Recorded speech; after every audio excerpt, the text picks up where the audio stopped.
الحمد لله الحمد لله وحده والصلاة والسلام على من لا نبي بعده أما بعد فأعوذ بالله من الشيطان الرجيم بسم الله الرحمن الرحيم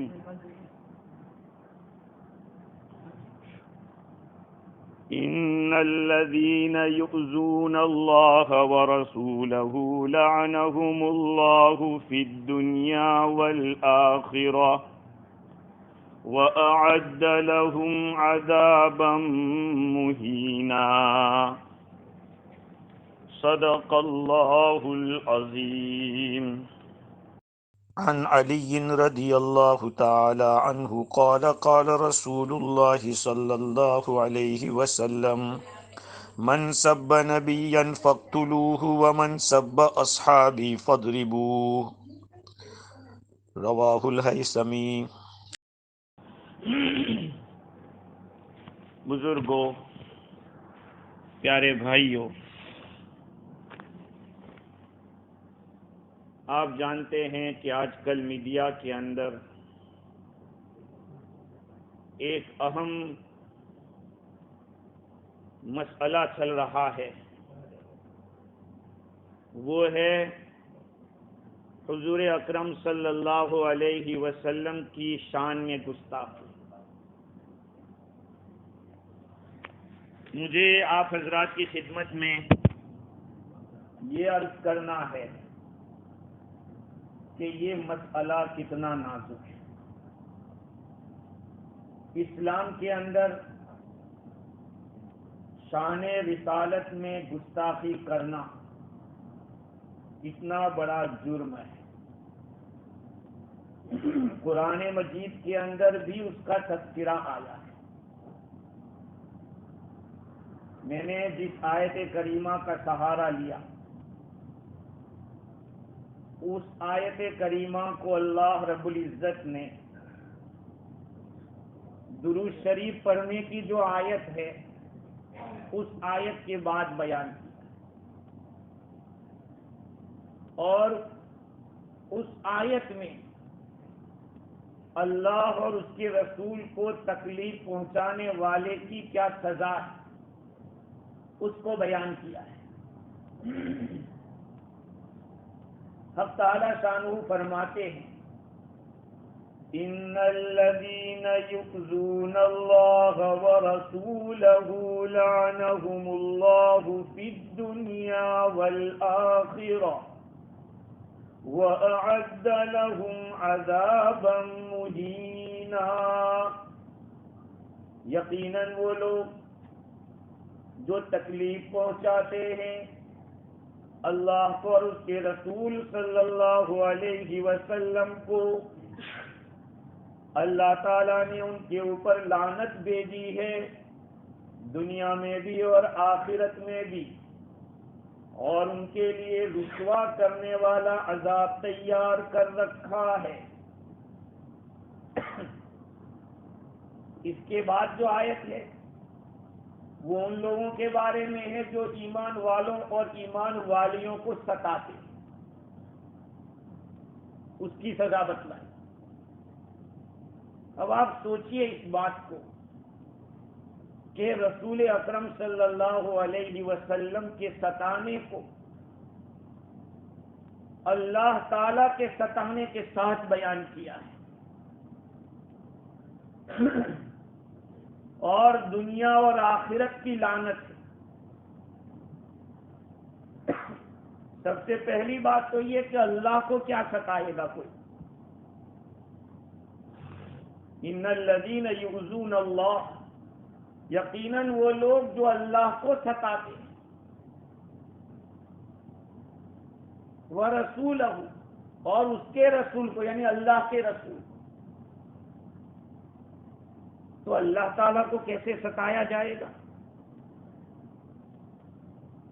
دنیا کے اندر مختلف قسم کے لوگ آئے، مختلف خیالات کے، کسی نے اللہ کو کچھ کہہ دیا، کسی نے کچھ کہہ دیا۔ یہودیوں کو لیجئے تو انہوں نے حضرت عزیر علیہ السلام کو اللہ کا بیٹا کہا، اور یہ بھی کہا کہ اللہ تو کنجوس ہے، نعوذ باللہ، ید اللہ مغلولہ، اللہ کا ہاتھ تو بندھا ہوا ہے۔ بعضوں نے اللہ کو نعوذ باللہ فقیر کہا۔ لقد سمع اللہ قول الذین قالوا ان اللہ فقیر ونحن اغنیاء، یقیناً اللہ تعالیٰ نے سن لی ہے ان لوگوں کی بات جنہوں نے یہ کہا کہ اللہ محتاج ہے اور ہم مالدار ہیں۔ یہ زبان یہودیوں کی کہ عزیر علیہ السلام کو اللہ کا بیٹا تھا، تو بیٹا کیسے ہو سکتا ہے؟ بیٹا مانو گے تو بیوی ماننا پڑے گا، اور کب ہوا؟ اللہ تعالیٰ کو پہلے سے ہے اور ہمیشہ رہے گا۔ نصارہ نے کیا کیا؟ لقد كفر الذين قالوا ان اللہ ثالث ثلاثہ، نصارہ نے یہ کہا کہ حضرت اللہ سبحانہ و تعالیٰ تو تینویں کا تیسرا ہے، یہ کہا، اور حضرت عیسیٰ علیہ السلام کو ابن اللہ کہا۔ لقد كفر الذين كفروا ان اللہ هو المسیح ابن مریم، یقیناً کفر کیا ان لوگوں نے جنہوں نے یہ کہا کہ عیسیٰ تو اللہ کا بیٹا ہے۔ مشرکین نے کیا کیا؟ فرشتوں کو اللہ کی بیٹیاں کہا، تو بھی قرآن میں، اور بتوں کو اللہ کا شریک کہا، سورہ انعام کے اندر ہے کہ بتوں کو اللہ کا پارٹنر مانتے۔ ظاہری بات ہے یہ قسم کی گالی ہے، اور اللہ سبحانہ و تعالی فرماتے ہیں انا اغنی الشرکاء من الشرک، میں شرک کرنے والوں کے شرک سے میں بے نیاز ہوں۔ اللہ کو کسی پارٹنر کی ضرورت نہیں۔ ارے دنیا میں کسی کی اگر بلڈنگ ہو، اگر بلڈنگ کے مالک کو یوں کہا جائے کہ ان دونوں کے پارٹنر کی ہے، تو جو آنر ہوگا اس کو برا لگے گا کہ اب میں مالک ہوں، کسی کو میرا پارٹنر کیوں بتلا۔ تو حق سبحانہ و تعالیٰ نے پوری دنیا بنائی، اور انسان اپنے ہاتھوں سے بنائے ہوئے بتوں کو کہے کہ یہ اللہ کا پارٹنر ہے، تو یہ ستانے والے ہیں، تکلیف پہنچانے والے اللہ کو اس طرح سے ہے۔ حضرت ابو ہریرہ رضی اللہ تعالی عنہ روایت کرتے ہیں، رسول اکرم صلی اللہ علیہ وسلم نے ارشاد فرمایا کہ اللہ تعالیٰ فرماتے ہیں، یہ حدیث قدسی ہے، جس میں حضور اللہ کی طرف نسبت کر کے بات بیان کرے وہ حدیث قدسی ہوتی۔ اللہ تعالیٰ فرماتے ہیں کہ مجھے آدم کی اولاد جھٹلاتی ہے، حالانکہ ان کو کوئی حق نہیں ہے مجھے جھٹلانے کا۔ آدم کا بیٹا مجھے گالی دیتا ہے، حالانکہ اس کو کوئی گالی دینے کا حق نہیں ہے۔ مجھے جھٹلانا کس طرح سے؟ وہ یوں کہتا ہے کہ مجھے اللہ دوبارہ پیدا نہیں کرے گا، جیسے پہلے میں نے پیدا کیا ایسے دوبارہ اللہ تعالیٰ نہیں پیدا کرے، حالانکہ پہلی دفعہ اس کو پیدا کرنا اس کے مقابلے میں دوبارہ پیدا کرنا بہت آسان ہے۔ حضرت انسان نہیں تھا اور اللہ تعالیٰ نے اس کو بنایا، اب اگر اس کو دوبارہ بنانے کی نوبت آئے تو کون سی مشکل بات ہے، ایک دفعہ بنا چکے۔ دنیا کے اندر جب گھڑیاں بن رہی تھی گھڑی، تو سب سے پہلے بڑی بڑی گھڑی بنی، اور پھر بنتے بنتے پھر چھوٹی چھوٹی، اب ایزی ہو گیا، جس نے پہلے بنایا اس کو پوچھو. موبائل کا بھی یہی حال کہ جس نے اس کی ایجاد کی، جس نے شروعات کی. بہت کم موبائل ملتے تھے آج سے 15 سال پہلے، اور آج بچے کے پاس موبائل. کما بدأنا اول خلق نعید، اللہ تعالیٰ فرماتے کہ جیسے ہم نے تمہیں پہلے پیدا کیا تھا ہم دوبارہ تمہیں اسی طرح سے لائیں گے. تو بنی آدم مجھے جھٹلا رہا ہے، کہتا ہے کہ نہیں پیدا کرے گا دوبارہ، حالانکہ پہلی مرتبہ پیدا کرنا یہ اس کے لیے آسان، تو یادہ کون سا مشکل ہوگا ہے اللہ تعالیٰ کے لیے. وَلَيْسَ أَوَّلُ خَلْقٍ بِأَهْوَنَ عَلَيَّ مِنْ إِعَادَتِهِ، بھائی پہلی دفعہ پیدا کرنا یہ آسان نہیں ہوتا دوبارہ پیدا کرنے کے مقابلے میں. جب پہلے پیدا کر دیا تو دوبارہ تو بہت آسانی سے ہو جائے گا. اور مجھے گالی دیتا ہے، گالی اس طرح سے دیتا ہے کہ اتخذ اللہ ولد، اللہ نے تو بیٹا دے دیا، اللہ کا تو بیٹا ہے. انا الاحد الصمد، اللہ تعالیٰ فرماتے کہ میں یکتا ہوں، میں نرادار ہوں، مجھے کسی کی ضرورت نہیں، تم سب کو میری ضرورت ہے. لم الد ولم اولد، نہ میں جنا گیا نہ میں نے کسی کو جنا ہے، نہ میں نے جنا نہ میں جنا گیا، مجھے کوئی بنانے والا نہیں. اور میں نے کسی کو پیدا اس طرح سے کہ کوئی بچہ جنا ہو، اس طرح سے میں نے کسی کو جنا نہیں. میں نے اپنی طاقت، اپنی صفت خلقت سے میں نے پیدا کیا ہے. تو یہ جو کہہ رہے ہیں کہ اللہ کا بیٹا ہے وہ مجھے گالی دے رہے ہیں. اور ایک روایت میں یہ ہے کہ مجھے کیا ضرورت ہے کہ میں بیوی بناؤں اور بچہ بناؤں، مجھے کیا ضرورت؟ ارے اللہ تو بے نیاز ہے. بھائی محتاج ہوتا ہے، جس کو بیوی بچوں کی ضرورت پڑے وہ محتاج ہے، اور اللہ کی ذات کسی کی محتاج نہیں. وہ کھلاتا ہے خود نہیں کھاتا، وہ پلاتا ہے خود نہیں پیتا، وہ لوگوں کو اولاد دیتا ہے، لوگوں کو بیویاں دیتا ہے، اس کو کوئی بیوی نہیں. بھائی یہ مجھے گالی دے رہا ہے.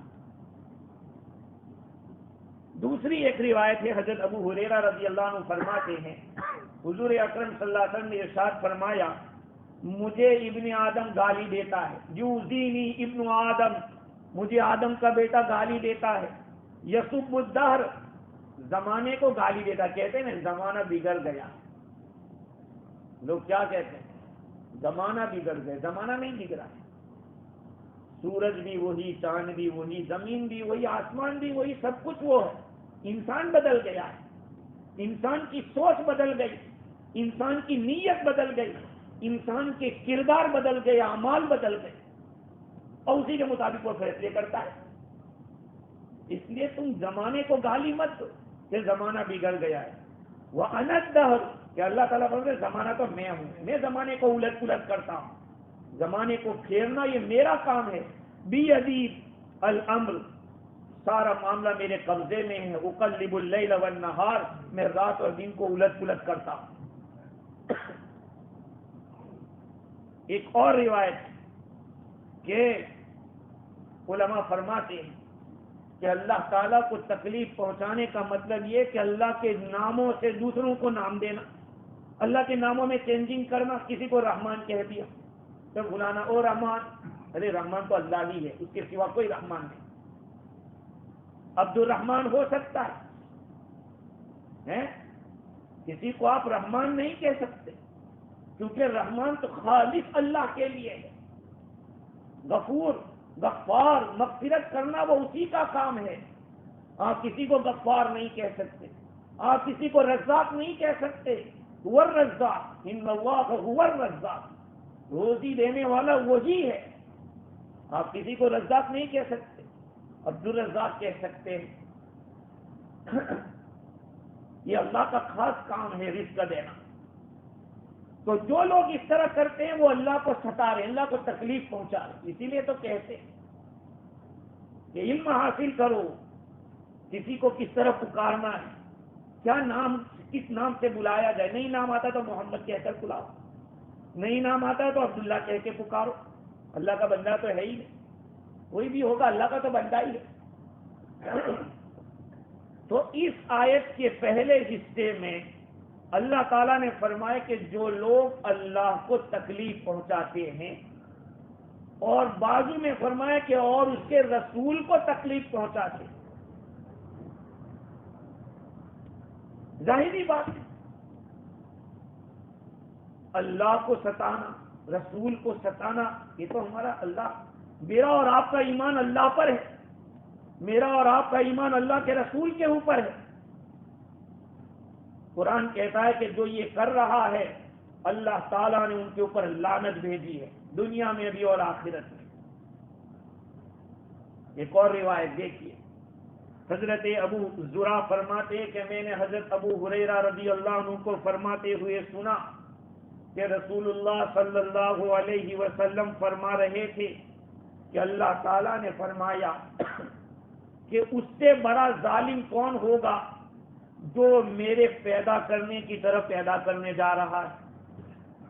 بھائی پیدا کرنے کی صفت تو اللہ کی، لیکن اگر کوئی آدمی تصویر بنا رہا ہے، فوٹو کھینچ رہا ہے، فوٹو بنا رہا ہے، اللہ تعالیٰ فرماتے کہ ان کو کہہ دو ایک ذرہ بنا کے ذرہ تیار کر کے بتا دو، ذرہ پیدا کر دو، ایک گیہوں کا دانہ ہی بنا دو. آپ ہو سکتا ہے ایک جو کا دانہ پیدا کر دو، کسی کی طاقت نہیں، کوئی نہیں بنا سکتا. اور ایک روایت میں عبداللہ ابن عباس رضی اللہ عنہ فرماتے ہیں کہ جس آدمی نے کوئی تصویر بنائی اللہ سبحانہ و تعالیٰ اس کو عذاب دے گا.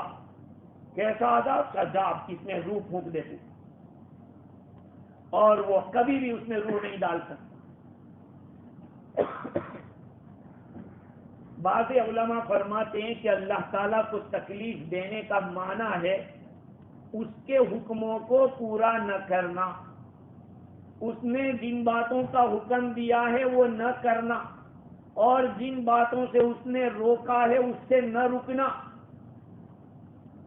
باپ اپنے بیٹے کو حکم دیتا ہے کہ بیٹا رات کو جلدی گھر میں آ جایا کر، 9 بجے گھر میں ہونا چاہیے.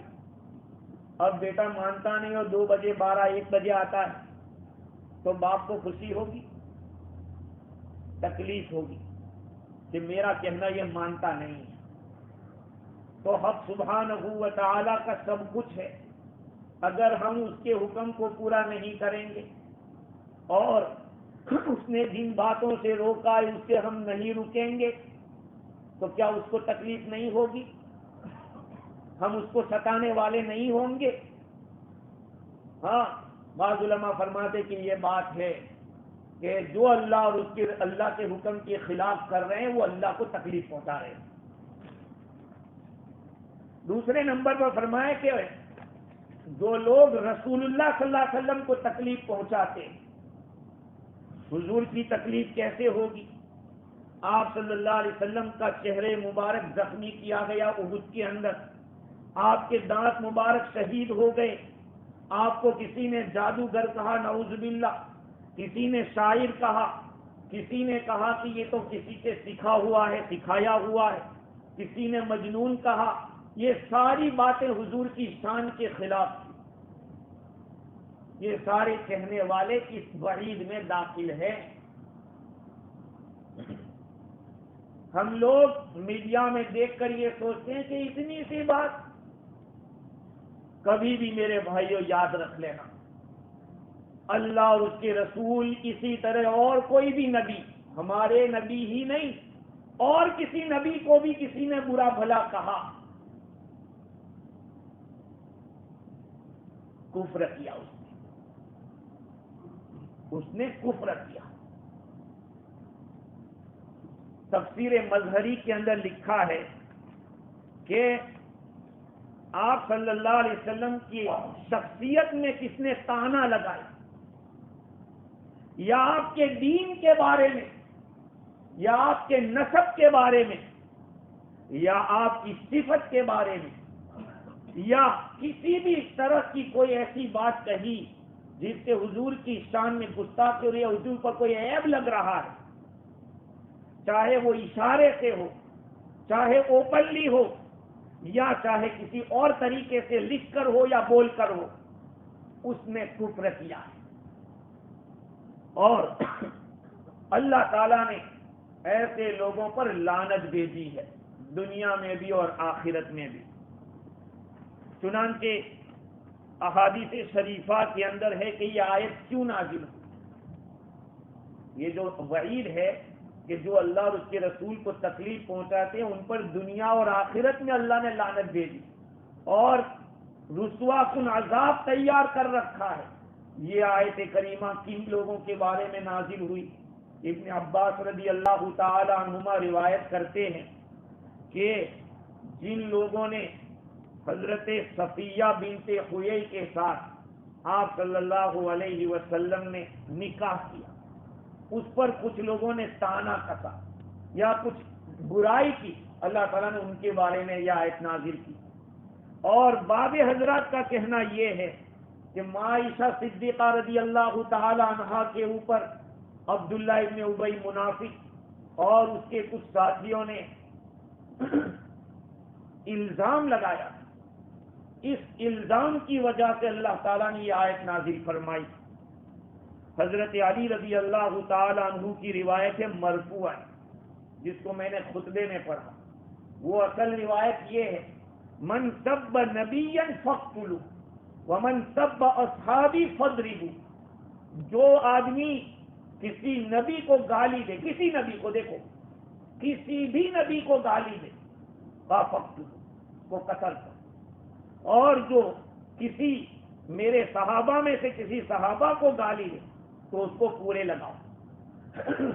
یہ روایت کنز العمال کی ہے اور اسی طرح سے مجمع الزوائد کی ہے یہ روایت۔ اب آپ دیکھ لیجئے، نبی اتنے رحمت والے ہوتے ہیں، کتابوں میں لکھا ہے کہ دنیا میں سب سے بڑا بدبخت آدمی، بد نصیب آدمی وہ ہے جو نبی کو قتل کرے یا جس کو نبی قتل کرے، دونوں باتیں۔ جو آدمی نبی کے اوپر ہاتھ اٹھائے یا نبی جس کے اوپر ہاتھ اٹھائے، وہ سب سے بڑا بدبخت ہے۔ کیوں؟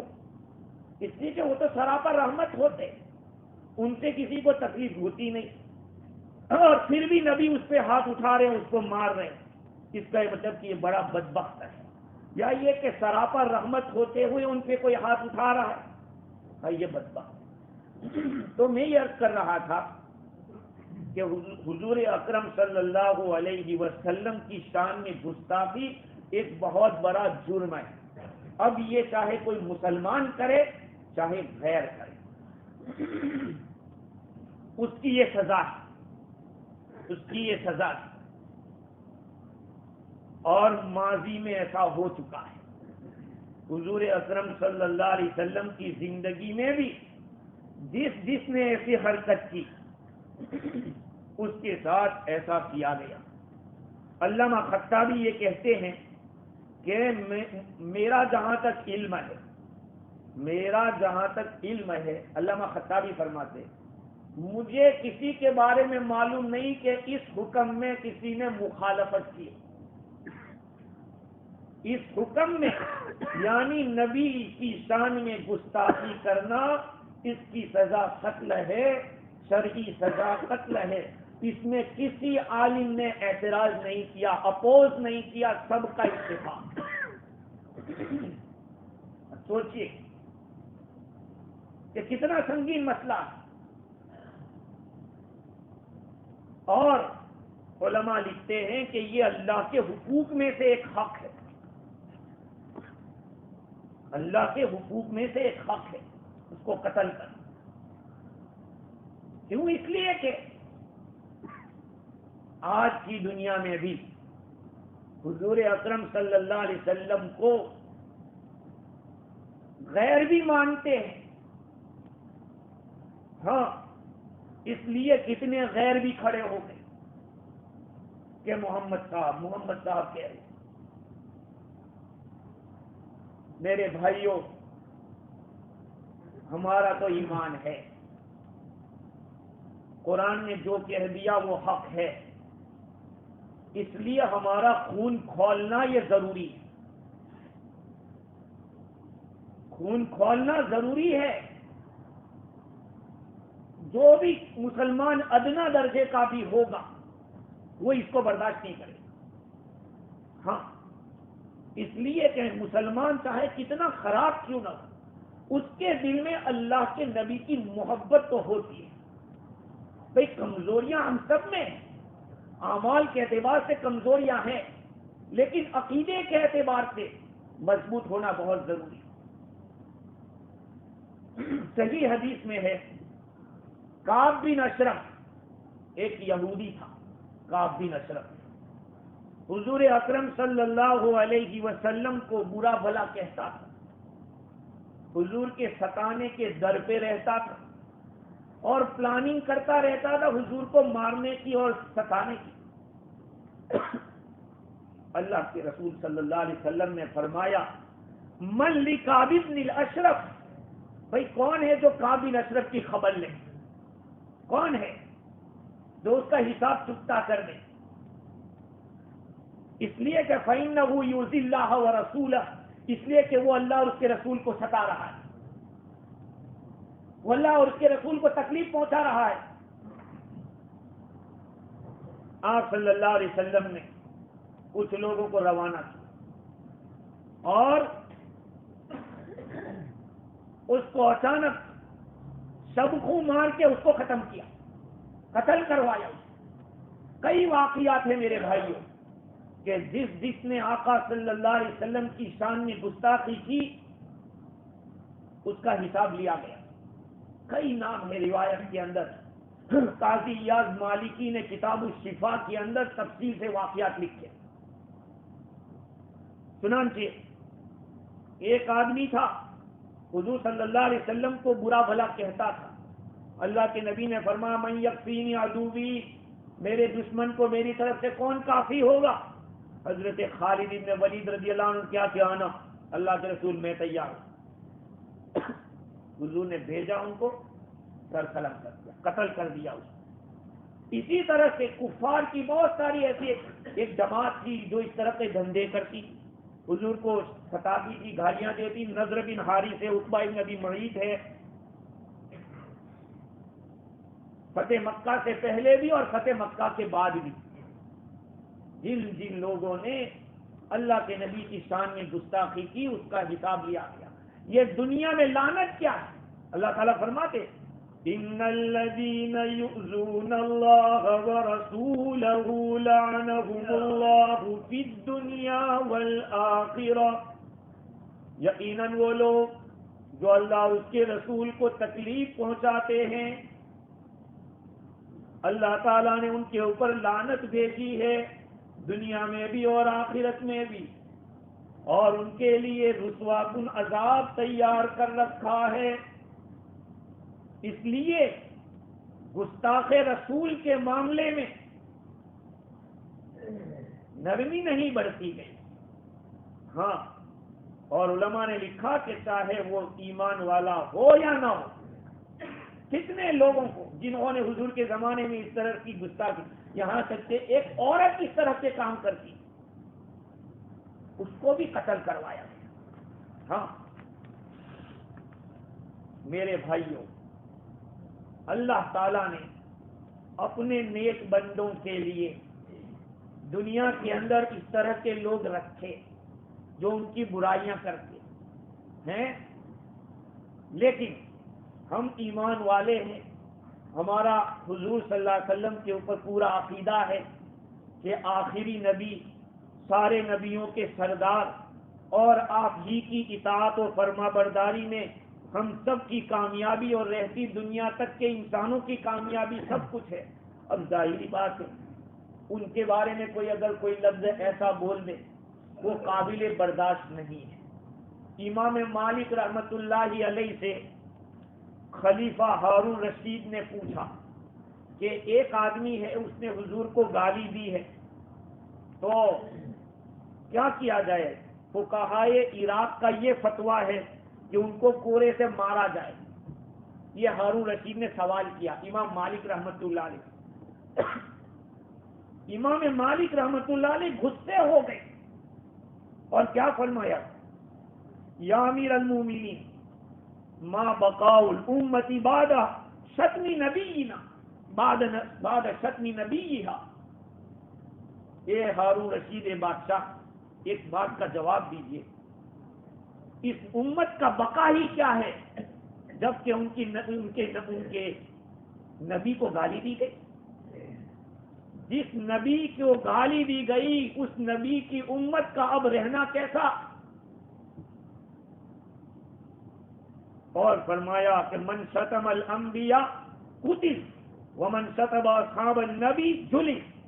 جو کسی بھی نبی کو گالی دے گا، یاد رکھو کوئی بھی نبی، میرا اور آپ کا ایمان ہے حضرت آدم علیہ السلام سے لے کر حضور اکرم صلی اللہ علیہ وسلم تک جتنے بھی نبی آئے سب حق تھے، کسی ایک کا بھی انکار کیا تو ہمارا ایمان گیا۔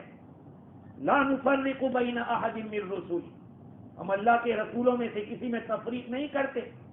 یہودیوں نے حضرت عیسیٰ علیہ السلام کو نہیں مانا، ہمارے نبی کو نہیں مانا، کرسچنوں نے ہمارے نبی کو نہیں مانا، ہم سارے نبیوں کو مانتے ہیں، ہم سارے نبیوں پر ایمان رکھتے ہیں، لہذا کسی ایک نبی کی بھی شان میں گستاخی کی اسلام میں اس کو برداشت نہیں کیا۔ امام مالک رحمۃ اللہ علیہ فرماتے ہیں من شتم الانبیاء قتل، جو نبیوں کو گالی دے گا اس کو قتل کیا جائے۔ ومن شتم اصحاب النبی صلی اللہ علیہ وسلم جلد، اور جو صحابہ کرام حضور کے صحابہ کو گالی دے گا اس کو کوڑے لگائے جائیں گے۔ صدیق اکبر رضی اللہ تعالیٰ عنہ کا زمانہ ہے، حضرت ابو بکر صدیق رضی اللہ عنہ خلیفہ ہے، اور ان کے زمانے میں یمن کے گورنر مہاجر ابن ابی امیہ، ان کو پتا چلا کہ یمن کے اندر ایک عورت ہے جو مرتدہ ہو گئی ہے، یعنی نعوذ باللہ وہ اسلام سے پھر گئی، اور وہ گانا گاتی ہے جس میں آقا صلی اللہ علیہ وسلم کو گالیاں دیتی ہے اس گانے کے اندر۔ تو جو امیر تھے یمن کے، انہوں نے بلایا اور اس کا ہاتھ کاٹ ڈالا، اور یہ جو دانت تھے وہ اکھاڑ لیے، دانت اکھاڑ لیے اور ہاتھ کاٹ۔ یہ بات حضرت صدیق اکبر رضی اللہ تعالیٰ عنہ کو معلوم ہوئی تو فرمایا کہ لولا ما فعلت لامرتک بقتلھا، اگر آپ اس کا ہاتھ نہ کاٹتے اور دانت نہ نکالتے تو میں اس کے قتل کا حکم دیتا، تو اس کو قتل کرتے۔ لأن حد الانبیاء لیس یشبہ الحدود، اس لیے کہ نبی کی جو حد ہوتی ہے، نبی کو اس طرح ستانے والی، وہ عام حدود کی طرح نہیں۔ ہاں، تو صحابہ کرام رضوان اللہ علیہ مجمعین کے زمانے میں بھی اس طرح کی باتیں ہوئی اور ان کو ایسی سزائیں دی گئی۔ ایک عورت حضور صلی اللہ علیہ وسلم کو نعوذ باللہ گالیاں دیتی تھی تو حضور نے فرمایا من یکفینی عدوتی، میرے دشمن کو کون کافی ہو جائے گا؟ تو خالد بن ولید رضی اللہ تعالیٰ عنہ گئے اور اس عورت کو قتل۔ اب سوال ایک ہوتا ہے، بہت اہم سوال، کہ حضور اکرم صلی اللہ علیہ وسلم کی زندگی میں بہت سے لوگ ایسے تھے جنہوں نے حضور کو ستایا تھا، جیسے کہ لبید بن عاصم اور اس کی بیٹی نے یا بیوی نے حضور پر جادو کیا تھا۔ ایک کسی نے حضور کو زہر والی بکری کھلا دی، کسی نے حضور کو السلام علیکم کے بجائے السلام علیکم کہا تھا، جس کے معنی گالی ہے کہ تمہاری موت ہو نعوذ باللہ، یہ حضور کو کہا تھا۔ تو آپ صلی اللہ علیہ وسلم نے ان لوگوں کو قتل نہیں کروایا، ان کو یہ سزائیں نہیں دی۔ تو یاد رکھو، اس کا جواب قاضی ایاز مالکی نے یہ دیا کہ شروع اسلام کے اندر لوگوں کو دین سے مانوس کرنا، اگر پہلے ہی دن سے یہ کام کیا جاتا تو لوگ نفرت کرتے. اور حضور کا ایک ارشاد ہے یسروا ولا تعسروا وبشروا ولا تنفروا. تم لوگ آسانی پیدا کرو، سختی مت کرو، خوشخبری سناؤ، نفرت مت پیدا کرو. یہ اللہ کے نبی کا ارشاد ہے. تو شروع اسلام کے اندر تو یہ بات تھی، کیونکہ دین پھیلانا تھا اور لوگوں کو دین سے مانوس کرنا تھا اور لوگوں کو بھی یہ سمجھانا تھا کہ بھئی نبوت کا مقام کیا ہے، نبی کے شان میں گستاخی کیا ہو سکتی ہے، کیا بول سکتا ہے آدمی. تو جب یہ آداب اللہ تعالیٰ نے قرآن میں بتلائے کہ نبی کو ہماری طرح مت سمجھو، اب نبی کے سامنے آواز بھی بلند مت کرو. میرا اور آپ کا عقیدہ ہے اللہ کے رسول صلی اللہ علیہ وسلم اپنی قبر میں آج بھی زندہ ہے، قبر مبارک میں حضور حیات ہیں. ہاں تو ظاہری بات آپ کی قبر کے پاس بھی وہی آداب ہوں گے کہ زور سے چلایا نہیں جائے گا، وہاں زور سے سلام وہاں زور سے نہیں کریں گے، آداب کا لحاظ ہوگا. میرے بھائیو، ایک بات جو پوائنٹ کی وہ یہ ہے کہ ہم لوگ اپنے بارے میں سوچیں کہ ہم حضور کو کتنے تکلیف پہنچا رہے ہیں. یہ تو میں نے بتلا دیا کہ جو بھی حضور کی شان میں گستاخی کرے گا، بعض علماء تو فرماتے کہ اس کی کوئی توبہ نہیں.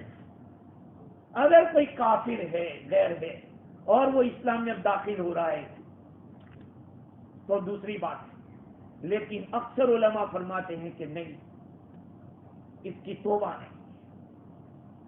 ہاں کوئی آدمی کلمہ کفر کسی اور طریقے سے کرتا ہے اور توبہ کرتا ہے اور اپنی بات کا انکار کرتا ہے، وہ قابل قبول، لیکن شان رسالت میں گستاخی کرنا. دیکھو ایک بات سنو، کتابوں میں نے پڑھا کہ اگر کوئی خواب میں حضور اکرم صلی اللہ علیہ وسلم کو دیکھتا ہے تو حضور نے کیا فرمایا؟ اس نے مجھے دیکھا. من رآنی فی المنام فقد رآنی، جس نے مجھے خواب میں دیکھا اس نے مجھے ہی دیکھا ہے. کیوں بھائی؟ کیونکہ شیطان حضور کی شکل میں نہیں آ سکتا. شیطان اللہ کی شکل میں تو آ سکتا ہے، یوں کہہ کہ میں اللہ ہوں، یہ تو کہہ سکتا ہے، لیکن اللہ کے نبی کی شکل لے کر آئے شیطان نہیں ہو سکتا. جب یہ معاملہ ہے تو پھر حضور صلی اللہ علیہ وسلم کی شان میں گستاخی کرنے والے کو کیسے برداشت کیا جائے گا؟ اس لیے ہم لوگوں کو دین کا علم حاصل کرنا بہت ضروری، اور اللہ کے نبی صلی اللہ علیہ وسلم کے سنتوں کو ایک ایک کر کے زندہ کرو میرے بھائیوں. ہاں سنتوں کی قیمتوں کو سمجھو، دنیا کے اندر دنیا کو بتا دو کہ حضور کی سنتیں کیا ہے. الحمدللہ بہت سے چہرے ابھی تو داڑھیوں سے ماشاءاللہ آراستہ ہے اور نور دکھ رہا ہے، لیکن اور بھی بہت باقی ہے، بہت کام باقی ہے. ہمارا لباس بھی شرعی ہونا چاہیے. ہم نماز میں آئے تو ہماری شکل بھی ایسی ہونی چاہیے کہ ہم نماز میں آئے ہیں، ایسا دکھنا چاہیے ہے. آدمی کسی آفس میں جاتا ہے تو پھر ایسا لباس پہن کے جانے کو اس کو شرم آتی ہے کہ یار آفس میں جاؤں گا تو کیا، یہ تو دربار خداوندی میں آپ آ رہے ہیں، وہاں کیسا لباس ہونا چاہیے آپ کا. حضور کی سنتوں کو زندہ کرو، شریعت کو زندہ کرو. آج ہم لوگوں نے شریعت کو پسے پوچھ ڈال رکھا ہے، اور علم صحیح لینے کی کوشش کرو. صحیح علم کہاں سے ملے گا؟ جن علماء پر آپ کو اعتماد ہو ان کے پاس جا کے پوچھیے اور اپنے مسائل کو حل کیجیے. میرے بھائیوں، دنیا کے اندر ایسے فتنے ہو رہے ہیں، ہم لوگوں کو چاہیے کہ ہم دین سے واقف ہوں. دین سے واقف نہیں ہوں گے تو کبھی کبھی ایسا آدمی یہ سوچ لیتا ہے کہ ارے یار اتنا سارا ہو رہا ہے. نہیں، ایک ہی تو ہمارے نبی ایسے جو سارے نبیوں کے سردار، اور ان کے بارے میں کوئی اگر یوں کہیں، یاد رکھو ایک بات میں اور کہہ دیتا ہوں، چونکہ وہ بات آتی رہتی ہے اس لیے میں کہہ دیتا ہوں کہ حضرت عائشہ رضی اللہ تعالی عنہا کے ساتھ حضور کے نکاح ہوئے تھے. وہ 6 سال کی عمر کی تھی اور رخصتی ہوئی تو 9 سال کی تھی. بس رکی ایک بات، حضور صلی اللہ علیہ وسلم کے زمانے کے بعد کئی سالوں کے بعد بعض بیت المال میں مال دیکھا گیا تو کھجور کی گٹھلی کے برابر گیہوں کا دانہ تھا. کیا کہیں گے آپ؟ آپ مجھے پاگل کہیں گے کہ آپ جاؤ کیسی بات کرتے ہو، گیہوں کا دانہ اتنا بڑا تھوڑی ہوگا کھجور کی گٹلی طرح کہ پاگل ہو گئے؟ آپ نہیں مانیں، اور یہ بات پکی دھکی ہے۔ جب یہ حال ہے تو 1400 سال پہلے کہ انسان بھی کیا ہماری طرح ہوں گے؟ ہم اپنے اوپر کیوں خیال کر رہے ہیں؟ اور دوسری بات یہ ہے کہ اگر کسی کو اعتراض ہے تو وہ اس کے اندر کی خرابی ہے۔ ہم بخاری شریف کو کیوں غلط کہہ دیں، ان کی روایت کو کیوں غلط کہہ دیں؟ ہمارا عقیدہ ہے اللہ کے نبی کی شان بہت بلند و بالا ہے، اور ہم حضور کا احترام کرتے ہیں، کریں گے، اور اس کے مقابلے میں جو بھی بات آئے گی ہم اس کو برداشت نہیں کریں گے، ہم اس کو قبول نہیں کریں گے۔ تو یہ بات کہ 6 سال کی عمر میں نکاح، 9 سال میں رخصتی، آپ کے پیٹ میں کیا درد ہو، کیوں درد ہو رہا ہے بھائی؟ اور بھی تم اپنے مذہب کے جو پیشوا تھے ان کے بارے میں دیکھ لو۔ تو 1400 سال پہلے کی بات ہے جس میں کھجور کی گٹھلی کے برابر گیہوں کا دانہ ہو۔ یہ بات سوچیے، کھجور کی گٹھلی کے برابر گیہوں کا دانہ ہو تو اس زمانے کے لوگ کتنے لمبے ہوں گے، اور ان لوگوں کی باڈی کیسی ہوگی؟ اس لیے اب آج 15ویں صدی میں آدمی اعتراض کر رہا ہے۔ اللہ تعالیٰ میرے بھی اور آپ کی بھی عقائد کی حفاظت فرماوے، اور حضور اکرم صلی اللہ علیہ وسلم کے ساتھ سچی پکی محبت عطا فرماوے، اور جو بھی آقا کی شان میں گستاخی کرے اور ایسے ریشہ دوانیاں والے ہو اللہ ان کو غارت کرے، اور اللہ تعالیٰ میرے اور آپ کے ایمان کی حفاظت فرماوے، ہماری نسلوں کی ایمان کی حفاظت فرماوے، اور تمام قسم کے شرور اور فتن سے اللہ ہم سب کو محفوظ رکھے۔ ای دعا ازمن و از جملہ جہاں آمین بات، وآخر دعوانا ان الحمد للہ رب العالمین۔